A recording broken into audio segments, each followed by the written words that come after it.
Ando. É que começa a aula mesmo, né? Olha o Do Léo, já vem o Luiz. Léo, olha o Léo. O É. Léo só me põe em fria, viu? Aula. A Pan já tá me deixando Começa a aula. nervoso aqui com o caderninho de pergunta dela aí, você ainda vem falar em aula, meu santo. Não, mas é que eu tenho só algumas perguntas. São poucas folhas. Tá vendo? É rápido. Poucas coisas. O pessoal tem muita dúvida, né? Sobre fermentação de café, café fermentado. Vamos lá. Realmente, Então, fermentação é um assunto a ser muito discutido, né? é, vamos lá, Luiz. Então, se apresenta aí para as pessoas que não te Eu falo que conhecem. fermentação é...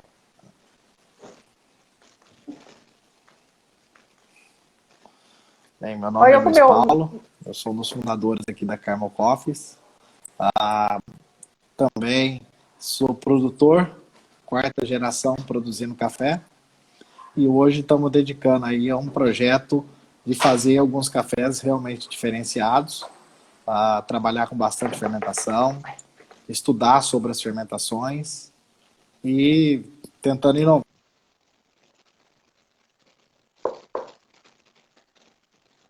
Travando aí.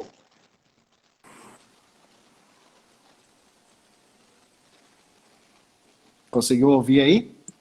Acho que deu uma travadinha, pelo menos para mim. O meu Acho que o travou? pessoal deu para entender aí? Ou tá travando? Eu acho que deu, né? Acho que tá legal, né? Tá legal. Sexta-feira à tarde também a internet tem direito de estar mais lento um pouco, né?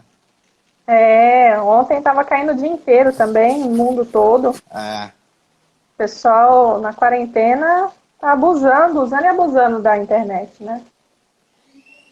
eu acho que esse momento é um momento de muito aprendizado, né? Nós estamos usando esse momento para poder trocar bastante informações, divulgar, falar bastante, e principalmente investir muito no mercado interno, né? Que é um mercado que está crescendo demais e nesse momento agora, com essa pandemia, vai ser um momento que vai realmente ter mais facilidade de ajudar o pequeno produtor, o produtor de cafés de alta qualidade.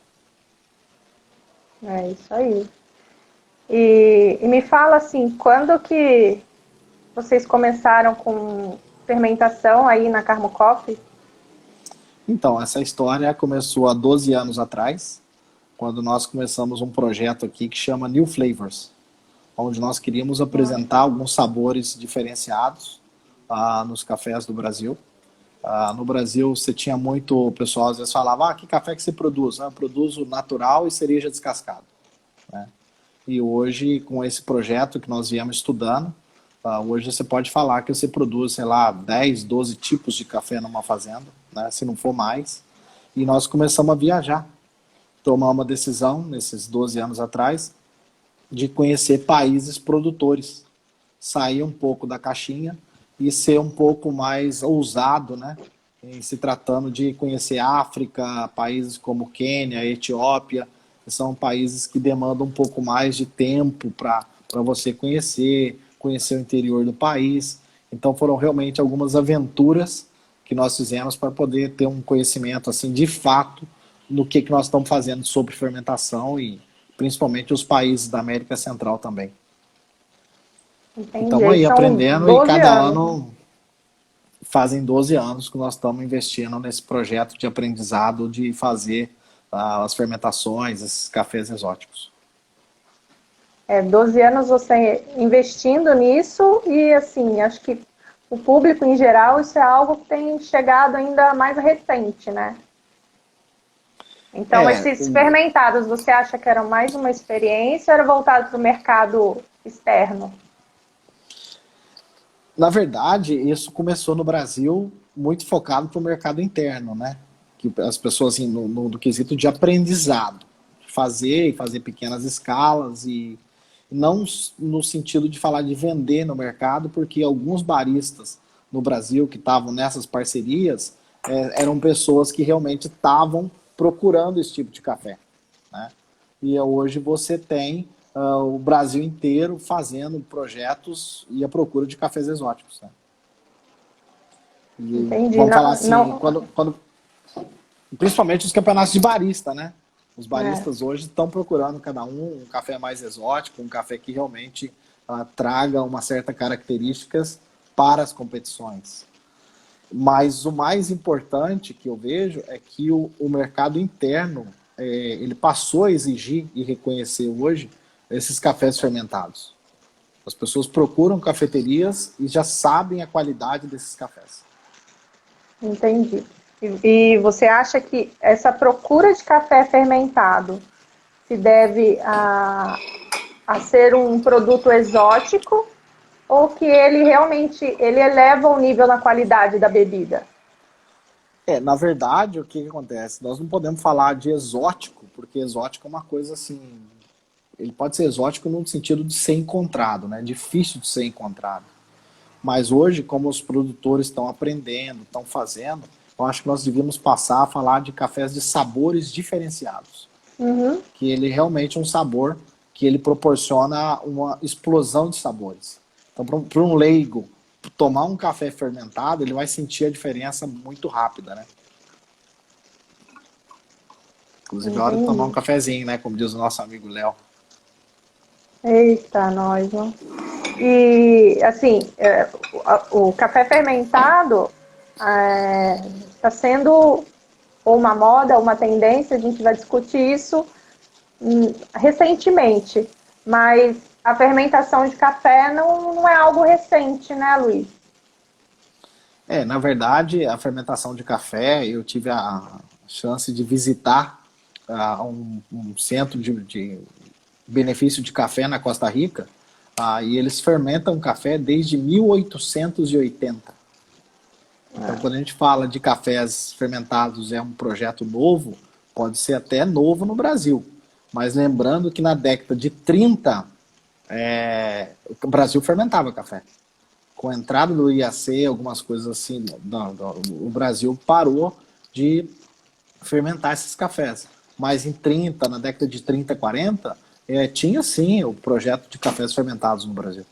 Inclusive, eu vou contar uma curiosidade aqui, talvez as pessoas mais antigas, né, conheçam o método tradicional de classificar café, que era bebida mole, bebida dura, bebida apenas Guiada, mole rio, e estritamente mole, né? estritamente mole.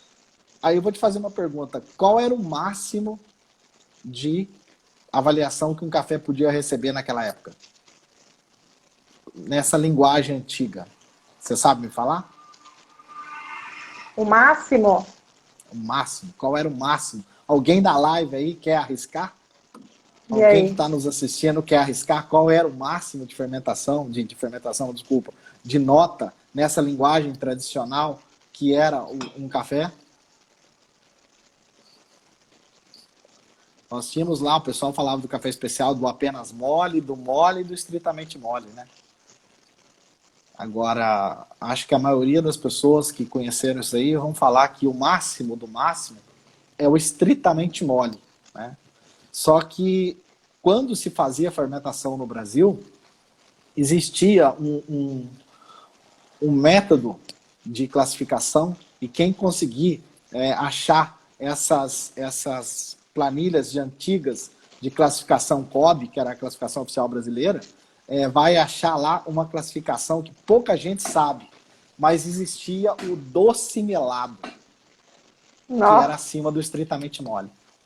Então, na classificação, quem achar as fichas de classificação da década de 30, de 40, vai ver que existia classificação no Brasil de um café que se chamava doce melado. doce melado. E esse doce melado era literalmente esses cafés exóticos que nós estamos falando disso aí. Entendi. Tá funcionando? Tá, né? Você acha que parou-se a fermentação aqui no Brasil, não teve uma continuidade vinda de fora pelo trabalho nesse manejo do café? Nós ficamos muito tempo ligado na produção de café, falando que era um café de quantidade, né? Nós produzimos quantidade.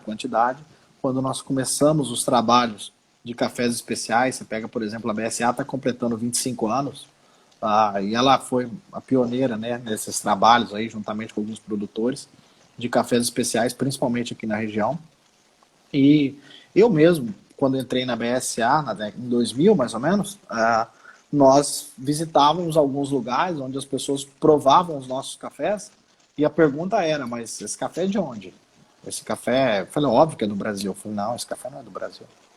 As pessoas não acreditavam que o Brasil tinha potencial de produzir aqueles cafés. E mesmo isso nós estamos falando de 2000. Hoje, 20 anos depois, nós estamos falando de fermentações que lá em 2000 a gente não fazia. Alguns faziam, outros acreditavam, outros não, mas não faziam. Mas os outros países já estavam fazendo isso. Eles não deixaram de fazer. Você visita fazendas, por exemplo, na Guatemala, onde eu conheço famílias que falam, não, nós fermentamos café há mais de 100 anos. Então, assim, a tradição de fermentar café, de fazer os lavados, fermentado a seco, tem muito tempo, né? Então, é uma coisa que no Brasil nós demoramos, literalmente, falar para pegar o barco. Óbvio que algumas fazendas estão fazendo há muito tempo, mas para virar uma moda como ela hoje, ou talvez uma tendência ou não, demorou. Nós demoramos para pegar isso. Nós mesmo aqui estamos falando dessa tendência aí, nós entramos nela há 12 anos atrás. E você acha que o que ajudou a impulsionar pode ter sido os campeonatos nacionais? Olha, me fizeram uma pergunta esses dias, eu não lembro qual foi a mídia, me perguntaram, Luiz, como você vê o mercado nacional hoje de cafeterias, baristas, em relação ao mercado exterior, os outros clientes que você tem nesse mundo afora? A minha resposta foi simples e eu repito ela aqui. A única diferença que tem as cafeterias hoje do Brasil em relação às cafeterias do mundo é a língua que se fala lá dentro. É a língua que lá se fala o inglês, no Japão se fala o japonês e no Brasil o português, porque as cafeterias, a tecnologia, os baristas, hoje nós temos um excelente nível de trabalho. As cafeterias por esse Brasil afora tão lindas, maravilhosas, cada vez baristas mais competentes, pessoas mais apaixonadas pelo café. É impressionante como o café, que era uma bebida considerada de velho, né? Você pegava isso 20 anos atrás, tomar café é coisa de velho. Hoje você visita cafeterias, você vê as pessoas tatuadas, né? É uma coisa cool, ficou legal, né? E principalmente para nós, filhos de produtor, que éramos pessoas que nós éramos roceiro, nós éramos da roça. Você visitava uma capital, esse cara que vem da roça, é caipira. Hoje não, hoje nós somos produtores de um produto que nos leva ao mundo fancy. É chique ser produtor de café, falar de cafés especiais, poder sentar numa cafeteria, as pessoas querem conversar com você. Querem ver a cultura que vem do campo para entender como você faz aquele café, né? O café hoje em dia está conectando de uma forma, né, de ponta a ponta, né? Então vem lá do sítio da roça até o consumidor final. Você pega qualquer um hoje para falar de café. Qualquer hoje para trocar uma ideia sobre café, que café que você está tomando, como que você está fazendo, que variedade você está plantando. Então, assim, um conector que nós tínhamos. Café foi feito para tomar durante todo o tempo e vinho é à noite, porque não dá também para ficar tomando vinho todo o tempo, né? Mas um conector é muito legal. O café hoje trouxe um conhecimento, um jeito de se conectar que ficou... Nós mesmos aqui, hoje, por exemplo, uma sexta-feira à tarde, estamos aqui numa cidade pequena, Carmo de Minas, com 15 mil habitantes, falando com todo mundo do Brasil e trazendo um conhecimento legal que é café especial. E tem gente de fora também, né? Se não fosse o café, quando que você ia estar conhecendo? Quando você ia conversar com a gente? Nunca. Então, assim, o que o café hoje faz é muito legal. E principalmente falando do café fermentado, a tendência da fermentação, cada vez mais vai estar mais conectada ao meio barista. O que o barista espera? Porque quem vende café na cafeteria é barista. Se o barista quiser criar uma onda e o cliente chega, se ele tiver um ânimo, ele vende o café. O barista vende até terra na lua, se ele tiver empolgado, se ele conhecer. Se assim, o barista que quer... A pessoa que vende café na cafeteria é barista. O barista que tem que ser a estrela da vez. O barista tem que conhecer a fazenda, conhecer o método de produção, junto. Às vezes, os cafés estão um pouquinho ácido, um pouquinho isso. Ajustar, por quê? se tiver na onda dele, esse café é um café que vai ser mais vendido na cafeteria, sem sombra de dúvida. É, é. Ele é o conector, né, com o público, né? É. Então, Mas assim, vamos... pode falar. é uma coisa que, vamos falar assim, café posso falar que é a onda da vez. Cada vez mais você está vendo que o café tá ganhando ondas. O café não para. É. Eu falo assim, por mais que a gente fale, tá na terceira onda, a gente não sabe se de repente está vivendo a quarta onda do café, né? Não tem assim uma coisa certeira, né? Mas assim, é a moda da vez, é a bola da vez. E a gente tem que aproveitar esse momento, né? Não, e a vantagem do café é que o café é um produto que é muito fácil de se adaptar, né? Você comprou um lote de café, colocou na cafeteria, um lote anaeróbico. Vendeu bem, você consegue repeti-lo. Ah, não vendeu bem, vamos voltar para o natural, vamos fazer um honey, vamos fazer um cereja descascado. Você consegue ter uma certa flexibilidade quando você está trabalhando esse tipo de café. Né? Então, assim, o barista, a cafeteria, os clientes finais nos ajudam a direcionar para onde eles querem. Nós como produtores não temos uma dificuldade em adaptar o produto ao gosto final. Essa conexão é muito boa, né? Mas eu falo assim, ainda tem pessoas que têm uma certa restrição quanto a isso, né? Não altera o seu café, não acha que aquilo é o adequado para o momento, né? Mas eu falo assim, essa parceria é muito bacana. Deixa eu ver aqui, essa pergunta, produtores, Pedra Branca. A Fazenda Pedra Branca. Estou lendo aqui os comentários das pessoas. Assim, para as pessoas que estão aqui, não conhecem o processo de fermentação do café, vamos tentar explicar mais ou menos como que é feito essa fermentação, no caso anaeróbica aí. Explicar para a galera como é que funciona. Eu acho assim, nós precisamos focar primeiro vamos falar no início das coisas, né? O café, a fermentação do café, ela partiu dos cafés lavados da América Central e dos africanos, onde os cafés, para quem não conhece, são descascados, né? Eu vou fazer um negócio legal, quer ver? O Hugo tá aqui me ajudando aqui. Sabe aquele grão de café nosso que tá ali embaixo? Eu tenho uma maquete aqui que a gente vai poder explicar bem o grão de café e quais são os efeitos da fermentação. Acho que o pessoal vai gostar bem, É bom. porque a gente consegue ver o pergaminho, a casca, qual é a influência, e a gente consegue dar uma explicação bem legal de como né, como fazer realmente essa fermentação e o que pode ser feito. O Hugo já foi pegar ali, só um minutinho. Então. Beleza. Mas enquanto o Hugo não pega, vamos falar. Então, assim, a influência dos cafés lavados, né, da América Central e África, eles são simplesmente cafés descascados, onde as pessoas colocavam o café em caixas, né, para que a logística desse café pudesse ser facilitada e começaram-se a trazer. Chegou aqui, para quem não conhece o nosso brinquedinho, tá aqui, ó. Nosso grão de café. Então nós vamos fazer aqui a explicação do nosso grão, né? Para as pessoas aqui que estão vendo como que nós vamos falar da influência da fermentação. Então aqui nós temos o grão, né? O grão de café. Vamos falar um pouquinho da fermentação. O que é a fermentação? A fermentação nada mais é que o trabalho das leveduras, que são as criadas, né? Através de... Nós temos 3 fatores necessários para que a gente possa iniciar a fermentação, que é água, açúcar e temperatura. Se faltar qualquer um desses, nós não vamos ter fermentação. Então, o que acontece? A partir do momento que a gente pega um grão de café assim, e ele começa a sofrer a influência de temperatura, na parte interna dele, nós vamos mostrar nosso brinquedinho aqui agora, ó. Nós temos o grão, nós temos aqui, nessa parte aqui amarela, tá a mucilagem, e na mucilagem também tem água, tem uma porcentagem de água. Então, por que às vezes as pessoas falam que a fermentação dos grãos naturais são melhores do que a fermentação dos cafés que já foram descascados? Simplesmente porque nós não temos influência de nenhuma bactéria externa.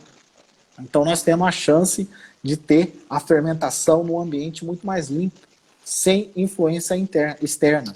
Porque quando o grão está fechado, né, e nós mantemos ele aqui intacto, somente nós vamos aquecer a levedura, né, e criar as bactérias aqui dentro.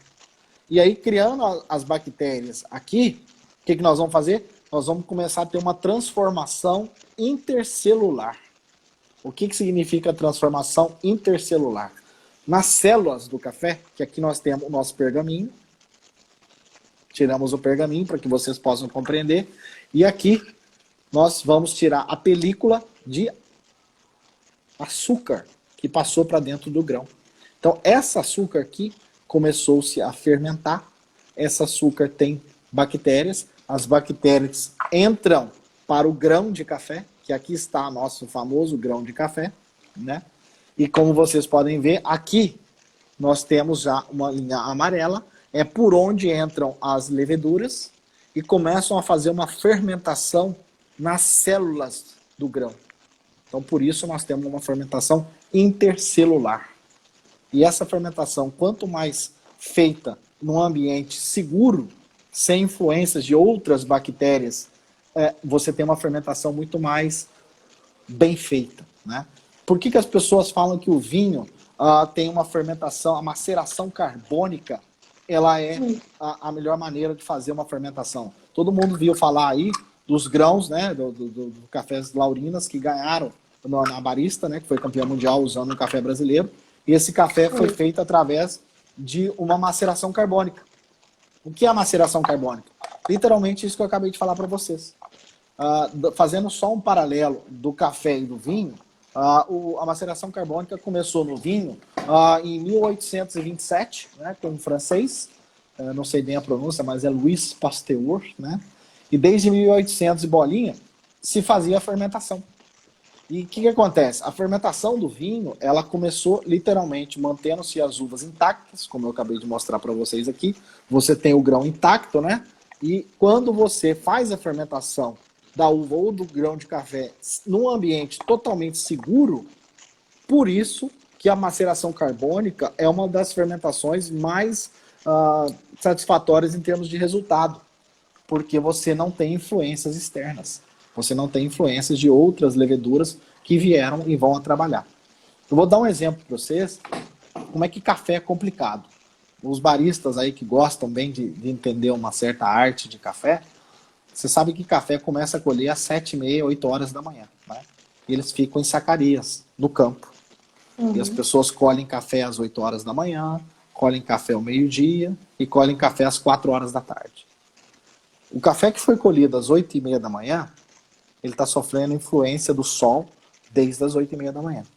O café que foi colhido às 4h30, 5 horas da tarde, também está sofrendo. Só que o teor de temperatura desses grãos estão diferentes. O café colhido às 8h30 da manhã, ele já iniciou um processo de fermentação que ele está aproximadamente 7, 8 horas na frente de um grão de café que foi colhido às 4 horas da tarde. Por que nós não temos uma fermentação tão homogênea quando se fala, não, meu café não ficou tão homogêneo, não ficou tão legal? Por quê? Se você quer fazer uma fermentação legal, você tem que fazer a fermentação dos seus cafés da parte da manhã e fazer a fermentação dos seus cafés da parte da tarde. Então, quando a gente fala em profissionalismo e trazendo esse profissionalismo da uva para o café, as pessoas que querem fazer um café, sim, de altíssima qualidade, esse café tem que ser recolhido no meio do dia. E se falando em outros lugares que tem condição de recolher em muito mais tempo, essas pessoas que colhem em cafés com máquina e tem condição de fazer a coleta do café todo o tempo, o café não pode misturar. O café que é processado na parte da manhã, ele não pode misturar com o café da parte da tarde.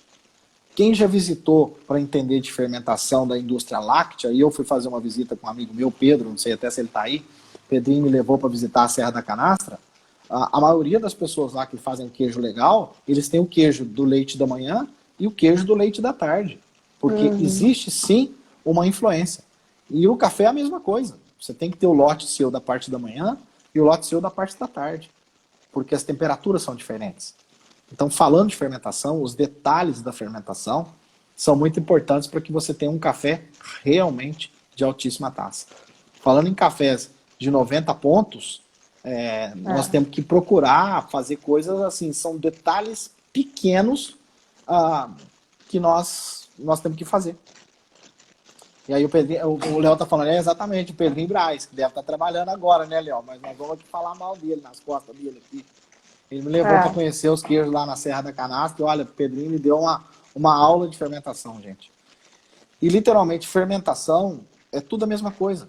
Fermentação de vinho, fermentação para fazer os queijos, qualquer coisa no café. O termo fermentação é trabalhar leveduras. Então nós temos que ter temperatura, açúcar e água. Então, assim, como mesclar e como aprender cada vez mais, cada um vai ter que fazer seus testes. É muito interessante. Eu fui fazer um teste de fermentação na Bolívia, ao final do ano passado, onde nós visitamos lugares onde as pessoas estavam fazendo fermentações de café e fazendo fermentações em diferentes altitudes. Você pegava o café, recolhia o café e fermentava ele a 1.600 ou fermentava a 1.200 nos mesmos moldes, nos mesmos horários, nas mesmas coisas. Somente a altitude estava exercendo uma influência de 2, 3 pontos nos cafés aonde tinha as menores temperaturas, porque a fermentação era mais longa. Né? Então, assim, estudar a fermentação em cada fazenda é muito importante para as pessoas. Né? E desenvolver cada uma a sua. E assim, para uma pergunta que fizeram aqui, para tentar explicar a diferença para eles entre uma fermentação anaeróbica e uma fermentação induzida. A fermentação induzida, assim, eu não sei se as pessoas estão falando, mas a fermentação induzida, pelo que eu entendo, é falar de uso de bactérias, né, de leveduras artificiais.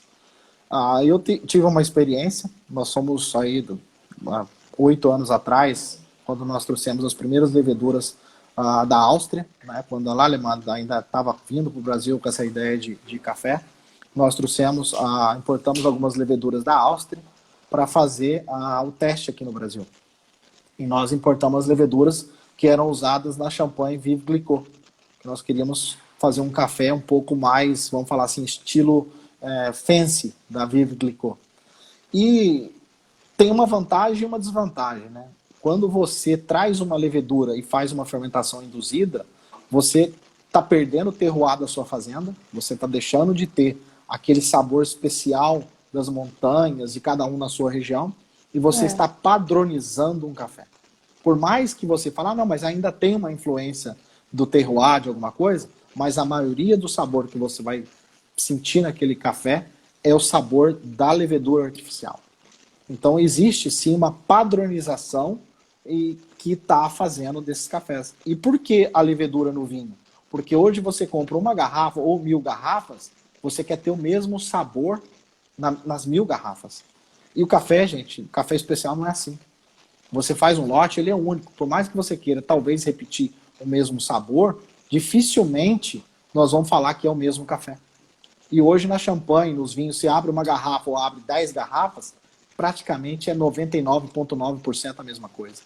Então, é uma coisa assim, eu não gosto de usar aqui nas fazendas nossas, de perder o terroir. Falando de fermentação induzida, sim, vamos falar de fazer a fermentação de cada fazenda. Como? Usando o mosto. Para quem não sabe, mosto é um termo que é usado na indústria vinícola quando você está inoculando a sua própria levedura.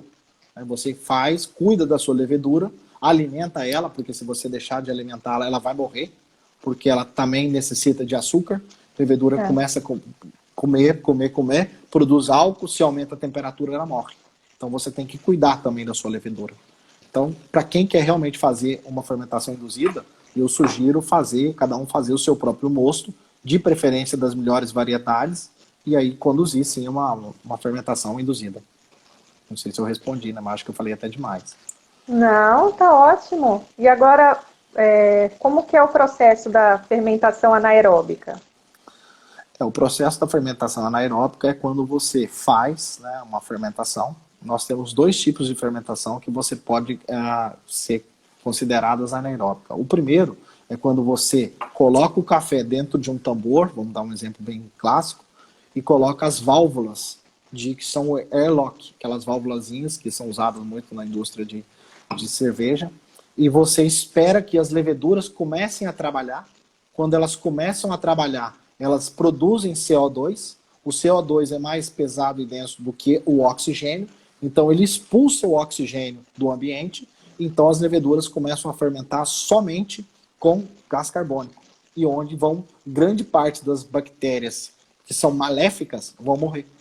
Então nós vamos ter mais aí sim anaeróbica. Agora existe um outro projeto, que é fazer uma fermentação anaeróbica, porém com maceração. Qual é a vantagem e a diferença? A vantagem é que para você fazer a maceração perfeita, você tem que ter tanques, não somente com a válvula de airlock, mas você tem que ter válvulas de gás também, porque você vai injetar o CO2 e a partir do momento você vai ter a fermentação anaeróbica desde o primeiro segundo, vamos falar 1 minuto, que você lacrou o seu ambiente. Porque, ao contrário, você tem que esperar 8, 9 horas para que as bactérias comecem a trabalhar e aí sim você vai ver que a sua válvula começa a trabalhar. Mas o ideal para quem puder é já fazer a injeção de gás carbônico para que você tenha a função anaeróbica desde o começo e evitando que bactérias maléficas reproduzam no café. Que aula, hein? O pessoal Nossa, tá elogiando. Eu tô aprendendo, eu tô com o livro aqui, eu tô estudando aqui com o livrinho. É isso, manda pra gente, pelo amor de Deus. Vamos lá. E o que acontece, você que gosta de estudar isso, o que acontece dentro do barril nesse processo de fermentação, com o grão? O que acontece com ele? O projeto, o que acontece é que as leveduras começam a trabalhar e acontece uma fermentação intercelular.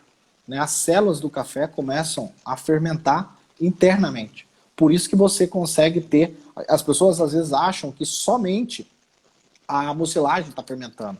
Não, as células do café, onde estão os óleos, onde estão a parte celular do café, também passa por um processo de modificação. Então esse paladar que você sente do café não é só a mucilagem. Você está também fazendo uma fermentação intercelular. Eu acho que eu já até mandei para você um dia, né, uma foto de uma célula do café. Um microscópio, que nós estamos fazendo aqui no escritório? Os cafés que estão bebendo com pontuações elevadas, nós estamos começando a checar como que está se comportando a parte celular do grão. Quem já colocou um grão de café no microscópio vai ver que a parte celular, quando bem seca, ela fica que nem uma bolinha. Ela mantém os óleos, ela mantém tudo dentro do grão. Quando você faz uma seca forçada, ou uma seca talvez que o grão sofreu oxidação, ela quebra, ela se rompe, onde ela solta os óleos e o café começa a perder paladar. Quantas vezes você já não provou um café que você olhou assim, nossa, que café lindo, maravilhoso, e você prova o café não tem sabor? É porque os óleos do café se foram junto com a seca, né?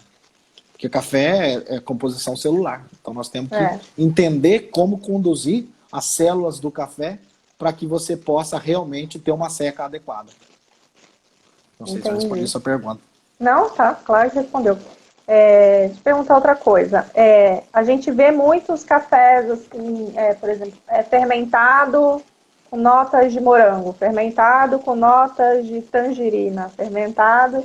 O que ressalta esses aromas e sabores dessa fermentação, desse café fermentado em si?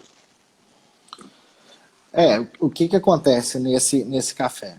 Hoje, se você analisar, vamos falar assim, vamos pegar a estrutura de uma qualidade. Né?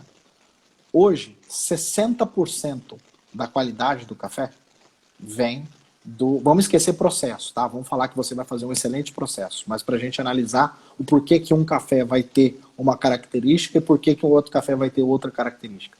Se você pegar um café hoje, um projeto, vamos falar assim de qualidade, 60% desse projeto vem da variedade. Então a variedade vai impor nesse resultado 60% do peso. Onde você vai ter bourbons que vão beber mais cítrico, catuais que vão beber mais chocolate, o geisha que é muito floral, 60% vem da variedade. E 40% vem da localização, do terroir local. Então, se você tem uma lavoura mais alta, uma lavoura mais baixa, uma lavoura que está numa latitude maior, menor, isso vai influenciar em 40% do resultado final do café, considerando que você está fazendo um projeto bem legal, né? Agora, o que acontece? Nesse projeto de fermentação, se você faz o recolhimento de uma levedura do bourbon, por exemplo, você inocula a levedura de bourbon e você usa essa levedura num catuai, você vai ver que aquele gostinho cítrico do bourbon vai ser reproduzido no catuai. Então, é possível, sim, através da fermentação, fazer, vamos falar assim, uma mescla de sabores nos cafés. E isso daí é uma coisa bem interessante de se estudar. Eu gosto muito, por exemplo, às vezes os meninos me brincam aqui, me chamam de professor Pardal, mas o que eu gosto de sair é sair do escritório e ir brincar com projetos, tentar fazer novos cafés e cada vez trazer explosão de sabores para a mesa. Como eu estava te falando aqui no escritório, a gente tem uma brincadeira que todo café que bebe acima lá de 90, alguns cafés que realmente fazem a diferença na mesa, eu vou lá embaixo e roubo o restinho dos cafés e deixo guardado aqui. Não deixo ninguém tomar, porque aí eu vou tomando devagarzinho. O Léo tá brincando, eu também tô tomando um gueixinho aqui, viu, Léo? Ó, pois Santuário Sul na cabeça. Sacanagem, vocês dois, né? Tem pessoas que falam que o café fermentado é um café com menos doce em si e um pouco mais ácido. Isso você acha que confere mesmo da bebida? Tem fundamento, tem fundamento, porque o que acontece? Quando você começa a fazer o trabalho da fermentação, o que é a primeira coisa que as leveduras fazem? As leveduras começam a se alimentar, né, vamos falar das mucilagens, das açúcares, né? Então isso pode sim trazer uma redução de açúcar, mas não quando você fala de cafés descascados, das fermentações feitas dos projetos descascados. Então, são cafés que você descasca, que você faz fermentações a seco, fermentações com água, os fully washed da vida, e aí sim eu concordo. Mas quando você faz as fermentações para o lado de honey, aí não tem problema nenhum. Aí realmente você tem um café com corpo, com muita doçura. Então depende de que tipo de fermentação as pessoas estão falando. A Isa tá pedindo, ó, Isa aqui, ó, nós estamos te esperando aqui para tomar um geisha com a gente, viu? Isabela faz tempo que não me visita. Acho que eu servi uma carne para ela, ela não gostou muito da carne que eu servi para ela. Ixi. Mas eu tô te esperando aqui, tá? Ferrou, né? Uma pergunta que fizeram aqui em cima, você acha que entre os sabores e notas do café, a adubação é importante nesse final? Sim, tem uma relevância muito importante, né? O pessoal fala muito aí do potássio. O potássio tem uma influência muito grande no teor de açúcar, né? O teor de açúcar do café é muito importante você ter uma adubação bem balanceada, entender. Cada café necessita, né, de um projeto diferente. Por exemplo, o geisha. Nós estávamos falando muito de geisha na semana passada, né? Falei bastante tempo com o Léo aí, geisha da semana passada. O geisha, por exemplo, tem um sistema radicular muito pobre, né? Então, se você vai fazer uma adubação num geisha, a mesma comida que um geisha, por exemplo, um café normal, um catuai, come 150 gramas por adubação. O geisha, você tem que pegar essas 150 gramas e dar na boquinha dele 50 gramas por vez. Porque ele não consegue comer as 150 gramas de uma vez só. Então, cada café tem que ter, sim, um projeto de adaptação e adubação diferenciado, para que você tenha um resultado final para cada tipo de café, né? Então a adubação influencia muito, sim. Entendi. E com quantas variedades você tá na Fazenda Modelo? Na Santuário Sul hoje são 28 varietais exóticas, descontando as variedades nacionais que nós não temos, né? A única, para não falar que não tem, nós temos o Bourbon Amarelo, né? Que é a primeira linhagem do Bourbon Amarelo. Foram as sementes originais da edição de 1942, onde o Bourbon Amarelo foi determinado como uma variedade. Porque os que não sabem, o Bourbon Amarelo ele foi descoberto em 1930 e de 30 a 42 foi estudado e começou o projeto em 1900. Então esses cafés, eu tenho só esse Bourbon no Santuário, que é um Bourbon realmente legal. O Isa, tem o SL28, é um café que realmente está surpreendendo a produção, A doçura dele é algo inacreditável. É um café que está remetendo muito aos sabores de Quênia, né? Para quem não sabe, o SL28 é um bourbon vermelho também, porém uma seleção feita pelo laboratório escocês, né? O Scotland Laboratory. E o 28 é um pé que foi determinado 28. É a cova número 28, né? Então, assim, é realmente um café bem especial. E depois foi trabalhado por clonagem. Então, é um café muito legal. As pessoas, às vezes, falam muito do bourbon amarelo, né? Mas esquecem da história do bourbon vermelho. A maior pontuação hoje, no Brasil e no mundo, de um café em concursos oficiais, é um bourbon vermelho da Fazenda Santa Inês, com pontuação de 95,8 na média. E aí as pessoas perguntam, mas como assim é possível um bourbon vermelho? Tá aí, tá para ser estudado. Então, assim, igual o Exato. SL28. O SL28, o que tem atrás dele? Um bourbon vermelho. Os cafés famosos da Guatemala, de El Salvador, que é o Tequesique, o que tem atrás dele? Um bourbon vermelho. Mas as pessoas às vezes esquecem que esse café foi trabalhado de uma seleção genética do bourbon vermelho, né? Então, assim, correr atrás de um bourbon vermelho genuíno hoje é algo realmente que vale a pena. É um sabor inacreditável. É. Aí vamos partir assim da fermentação. Quais são as principais características que a gente tem que tomar cuidado, né? Então, controle de pH, o nível de açúcar, temperatura, o que mais que tem? A primeira decisão que nós temos que tomar é assim, nunca fazer uma fermentação desconhecida. Né? O que eu quero dizer uma fermentação desconhecida? Nós temos dois fatores aqui. Primeiro, saber o café que o nosso cliente está procurando. Porque não adianta você fazer um café e não ter clientes. Porque a fermentação traz um sabor exótico, né, um sabor diferenciado, que não é qualquer cliente que vai aceitar. Às vezes você quer oferecer aquilo e a pessoa quer continuar com o tradicional. Então a gente tem que saber do nosso cliente o que ele procura, o que ele está aberto a um novo sabor. Né? E depois dessa determinante, saber qual tipo de fermentação você vai saber para você realmente fazer um café diferenciado. Aí você fala assim, eu vou fazer um café com a fermentação a seco, que são os modelos usados mais nas Américas Centrais e na África, né? E a fermentação a seco, o que ela vai fazer? Ela vai fermentar o café, te trazer um café mais balanceado, com um açúcar não muito alto e um café fácil de tomar, um café muito limpo. Eu quero um café lavado, um fully washed. Você vai ter uma acidez um pouco mais alta, mas um corpo bem mais flat e um café muito, muito fácil de tomar. Eu vou para um honey da vida. Vai ser um café com uma doçura muito extrema e um café com corpo muito alto. Então já é um café um pouco mais difícil de usar num blend. Não, agora eu vou para as fermentações anaeróbicas. Então são cafés que dificilmente vão entrar em blends e vão ter cafés, por exemplo, que não tem maneira alguma de ser servido por pessoas que querem um café tradicional. Você tem que explicar o produto. Então, assim, entender da fermentação primeiro. Depois, nós temos que tomar cuidado com o pH. O pH vai fazer muita diferença. Você, por exemplo, nós trabalhamos aqui com pH entre 4 e 4,5. Um pH muito abaixo de 4 vai ficar um café muito ácido. Um café acima de 4,5 não está pronta a fermentação. Depois nós temos o Brix de entrada e o Brix de saída. Nós entramos mais ou menos com 23, 25 e saímos com 11, 12. Né? E tem depois as temperaturas externas, que às vezes está em 17, está em 18. Um café que fica 30 horas fermentando, outros vão ficar 60, 90. Depende muito do que você realmente quer de produto final.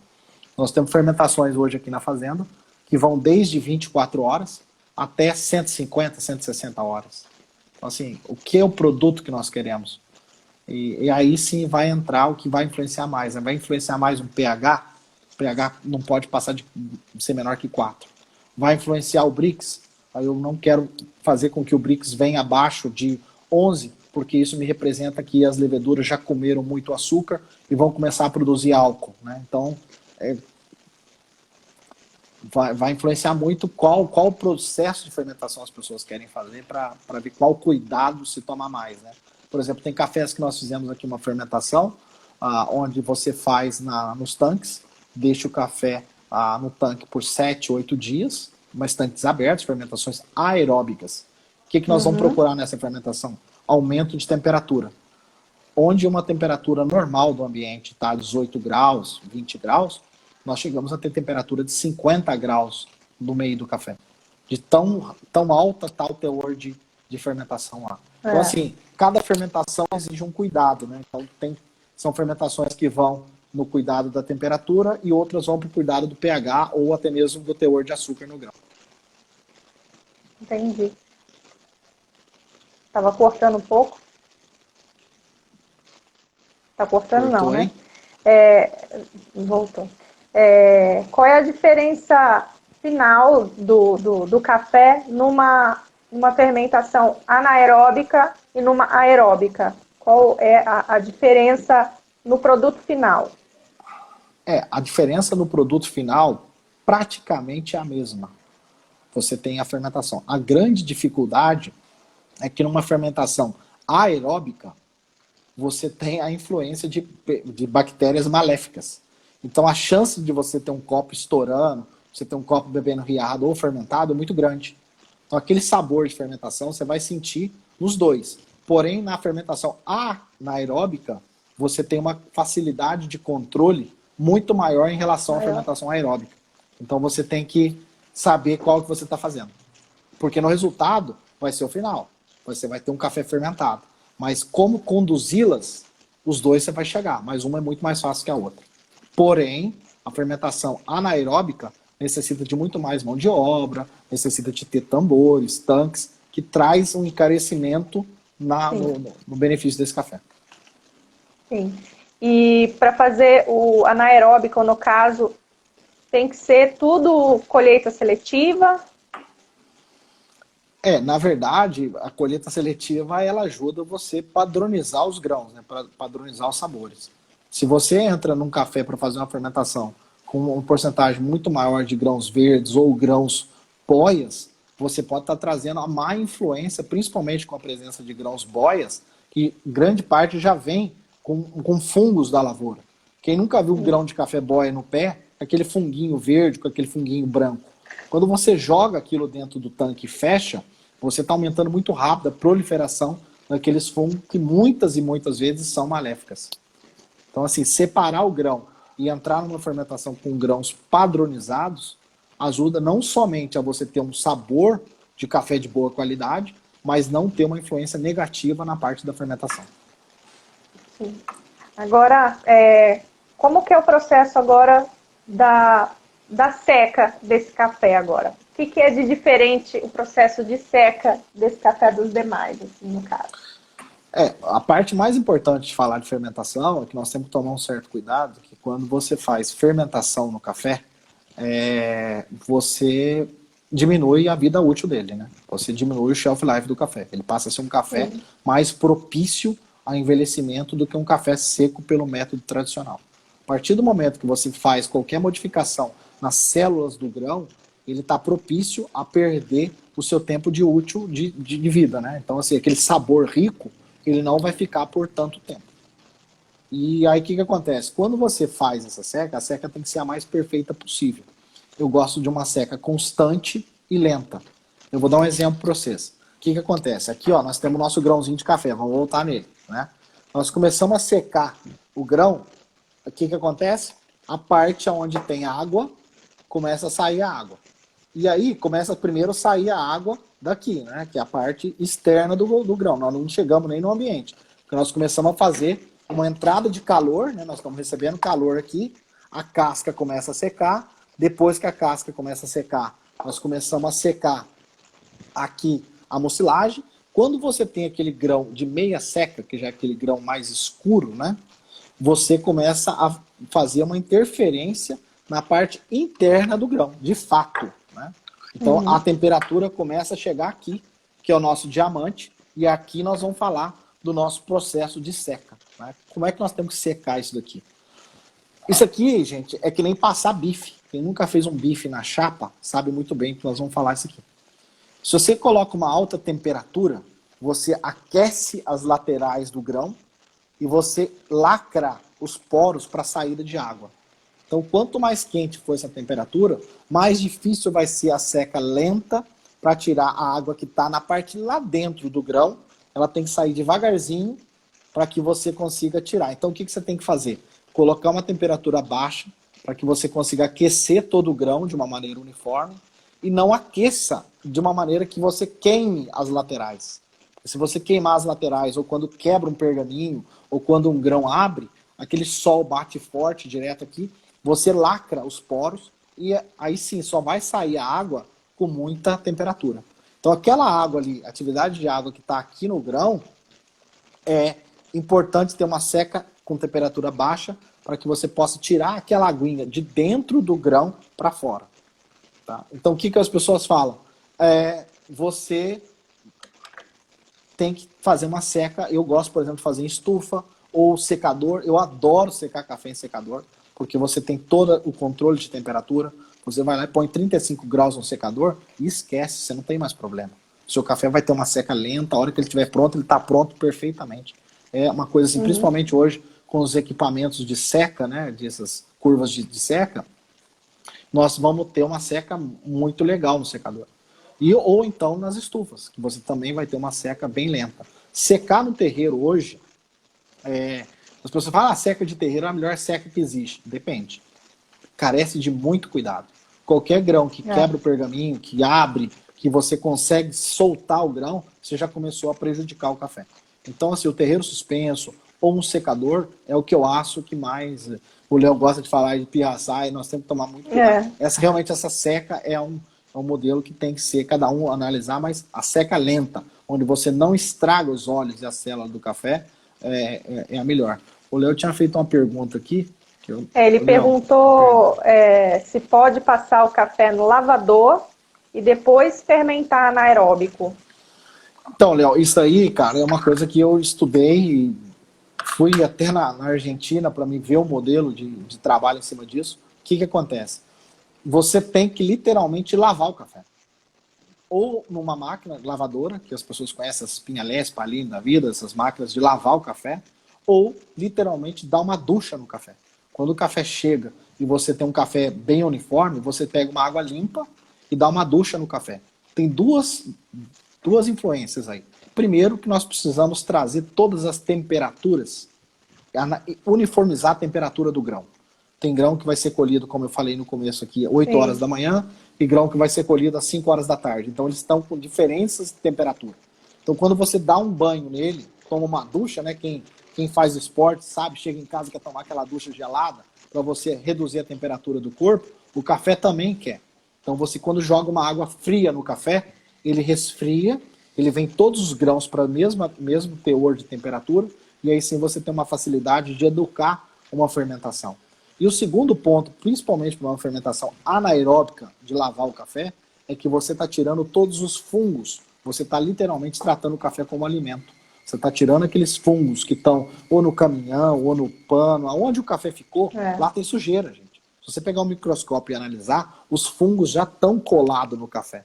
Então quando você lava aquele café meladinho, você tira aquele café, você deixa o café limpinho, ele é muito mais indicado para entrar numa fermentação, principalmente anaeróbica, onde você acelera os fungos. A produção de temperatura e açúcar e água, você está acelerando os fungos. Então, assim, eu indico lavar os cafés sim, ou dar uma ducha, para que o café possa perder aquela influência de maus bactérias e também fazer uma redução de temperatura em todos os grãos.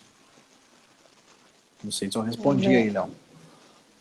Manda aí, Léo, a pergunta se não foi essa o que a gente entendeu. Essa lavagem do café não interfere no nível de cafeína?